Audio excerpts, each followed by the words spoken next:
Hello दोस्तों, आपका स्वागत है Raman group of law study. मैं एडवोकेट आशीष रमन। आज इस वीडियो में आप भारतीय साक्ष्य अधिनियम 1872 के अंतर्गत जितने भी पिछले जुडिशरी एग्ज़ामों में क्वेश्चन पूछे गए हैं, आज मैं उसका एक्सप्लेनेशन यहाँ पे करने जा रहा हूँ। तो यहाँ पे देखिएगा, खासकर वैसे स्टूडेंट्स जो बिहार जुडिशल सर्विस की तैयारी प्रिपरेशन कर रहे हैं, यूपी प्रिपरेशन कर रहे हैं, छत्तीसगढ़ के लिए प्रिपरेशन कर रहे हैं, तो आप लोग जितने भी जुडिशल एग्ज़ाम्स की प्रिपरेशन कर रहे हैं, तो ये वीडियो, ये एमसीक्यू बहुत ही आपके लिए फ़ायदेमंद होगा। तो आप इसे कृपया ध्यान से देखें। आपके सामने फर्स्ट क्वेश्चन है, भारतीय साक्ष्य अधिनियम लिखा गया था, इसका मतलब कि ड्राफ्ट किया गया था, किनके द्वारा ड्राफ्ट किया गया था। यहाँ पे 4 ऑप्शन हैं दोस्तों। Lord Macaulay, sir James M Stephens, Huxley द्वारा और सर हेनरी समरमेन द्वारा। यहाँ पे 2 ऐसे व्यक्ति हैं जिन्होंने भारतीय साक्ष्य अधिनियम लिखा तो था, लेकिन उन दोनों में से किन्हीं एक का ही भारतीय साक्ष्य अधिनियम हम आज पढ़ते हैं, जो 140 साल बाद भी इसमें किसी प्रकार का कोई अमेंडमेंट हुआ, लेकिन कोई ख़ास अमेंडमेंट नहीं हुआ है। जोड़ा गया है लेकिन इसमें अमेंडमेंट नहीं हुआ है। तो यहाँ पे देखे पाएंगे हम लोग, जैसे ही भारतीय साक्ष्य अधिनियम के तो बेयर एक्ट में तो नाम नहीं लिखा है, फिर भी यहाँ पे जब भी ड्राफ्टिंग के बारे में बात आती है तो यहाँ पे हम देख पाते हैं कि सर जेम्स एम स्टीफेन द्वारा ये अधिनियम लिखा गया था, जो कि इसका आंसर ये यहाँ पे सही होगा। ठीक है, तो हम लोग इसका आंसर यहाँ पे हो जाएगा आपका बी, जो कि करेक्ट आंसर है। देखिएगा दोस्तों, यहाँ पे इसकी व्याख्या देखिएगा। जेम्स स्टीफेन ने बिल तैयार किया जो वर्तमान भारतीय साक्ष्य अधिनियम 1872 है। इसमें कुल 167 धाराएं हैं। आगे चलते हैं।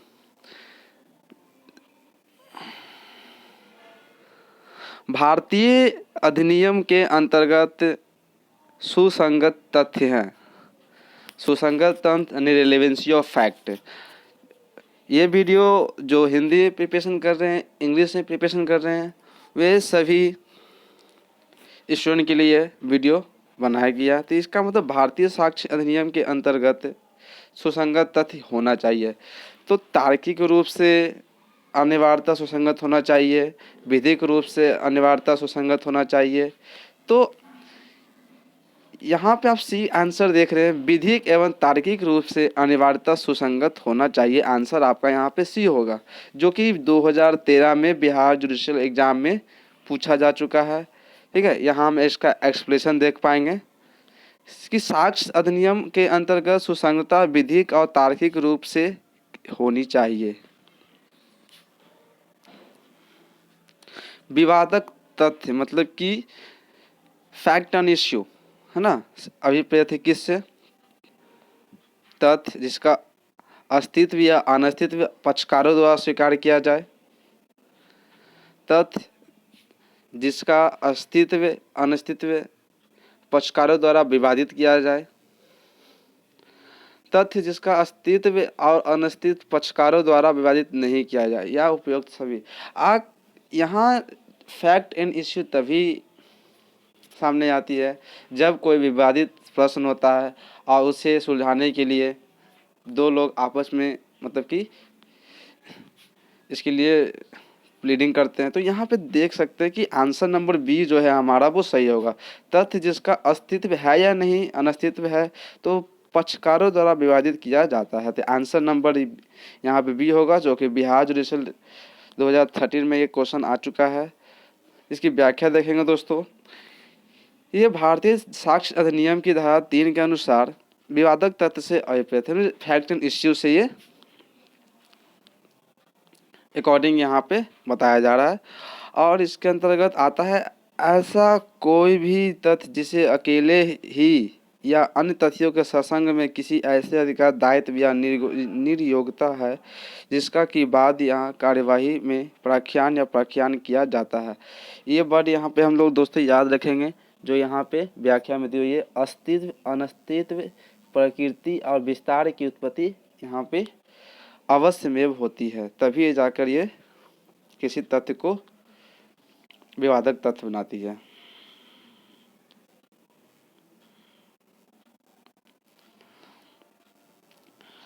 अब यहाँ पे क्वेश्चन है दोस्तों, देखते हैं क्या लिखा हुआ है कि नीचे दिए गए कूट का प्रयोग करते हुए गलत कथन चुनिए, है ना। इसमें 4 स्टेटमेंट दिया हुआ है दोस्तों। इसको हम लोग कि कौन सा स्टेटमेंट इनकरेक्ट है उसी को हमको यहाँ पे चुनना है। तो भारतीय साक्ष्य अधिनियम मध्यस्थ के समक्ष कार्रवाइयों पे लागू नहीं होता, ठीक है। मध्यस्थता यहाँ बोलते हैं हम लोग, यहाँ पे आर्बिट्रेशन बोलते हैं, पर लागू नहीं होता। तो आप क्या बोलते हैं सेक्शन 3 में देख सकते हैं इसको। भारतीय साक्ष्य अधिनियम न्यायालय द्वारा साक्ष्य लेने हेतु नियुक्त किए गए आयुक्त के समक्ष कार्यवाहियों पर लागू नहीं होता है।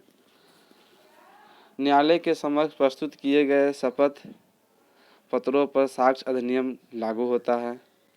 भारतीय साक्ष्य अधिनियम सभी प्रकार के सेना न्यायालयों के समक्ष होने वाली न्यायिक कार्रवाइयों पर लागू होता है। ये जो 2, 3 और 4 ऑप्शन है दोस्तों जो कि यहाँ पे रॉन्ग है, जिसको हम लोग गलत कर रहे हैं, ठीक है। यानी यहाँ पे जो बताया जा रहा है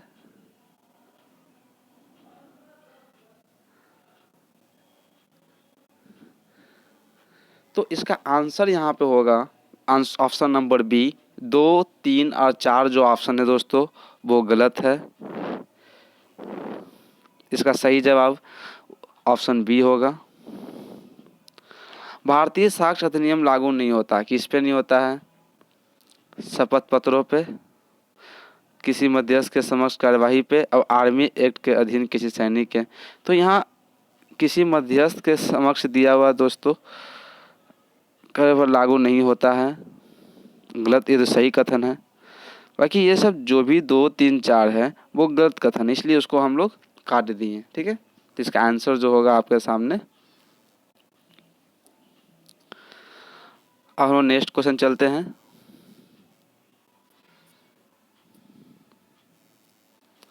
साक्ष्य से अभिप्रेत है और उसमें सम्मिलित है। साक्ष्य कैसे दिया जाना चाहिए? मौखिक,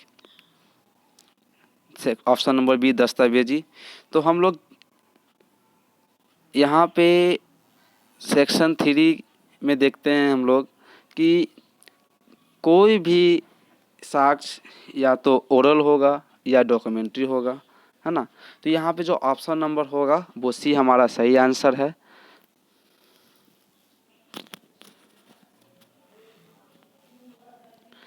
साक्ष्य विधि में निम्नलिखित में कौन शामिल है? विवेक के साधारण नियम, साक्ष्य के विधि नियम, तर्क के नियम, उपयुक्त सभी। यहाँ पे दोस्तों इसका आंसर होगा ऑप्शन नंबर बी, जो कि बताता है कि साक्ष्य विधि में कौन शामिल, साक्ष्य के विधि के नियम यहाँ पे दोस्तों शामिल होगा, जो कि यूपी PCSJ में ये 2013 में क्वेश्चन आ चुके हैं। तो ये सभी आज हम लोग 2020 BJS क्या बिहार APO के एग्ज़ाम देने वाले हम लोग हैं। तो इन सभी क्वेश्चन, प्रीवियस क्वेश्चन को ध्यान में रखते हुए आगे चलना है। हर कोई क्वेश्चन, क्योंकि क्वेश्चन बनाने में बहुत ही समय लगता है, तो यहाँ पे BGS में क्या होता है कि लोग प्रीवियस ईयर का क्वेश्चन यहाँ पे डालते हैं। तो ये आपके लिए बहुत ही अपॉर्चुनिटी वाली बात है कि यहाँ पे क्वेश्चन जब इस बार जो आएगा वो ऑलरेडी पिछले साल का एक क्वेश्चन इसमें दिया जाएगा। तो आप जितना ज़्यादा प्रैक्टिस सेट लगाते हैं वो आपके लिए बहुत ही फ़ायदेमंद है। यहाँ पे एक क्वेश्चन इलस्ट्रेशन दिया हुआ दोस्तों, जिसको हम लोग देखना है।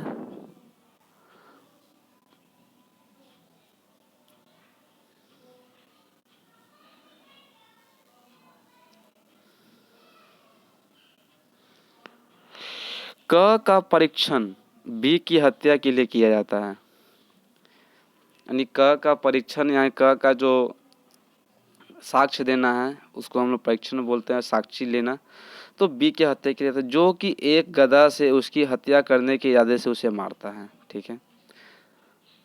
ए के परीक्षण के समय निम्नलिखित में कौन सा विवादक तथ्य नहीं है?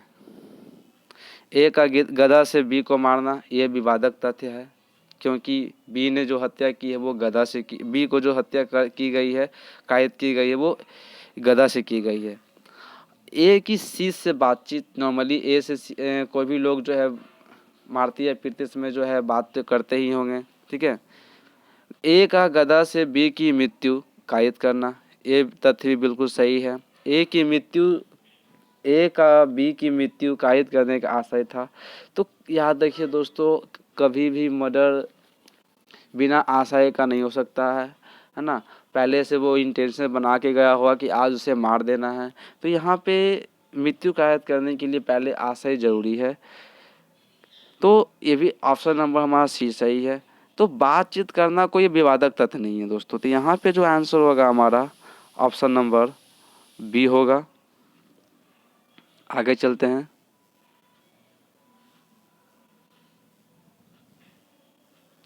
सुसंगतता एवं ग्राह्यता।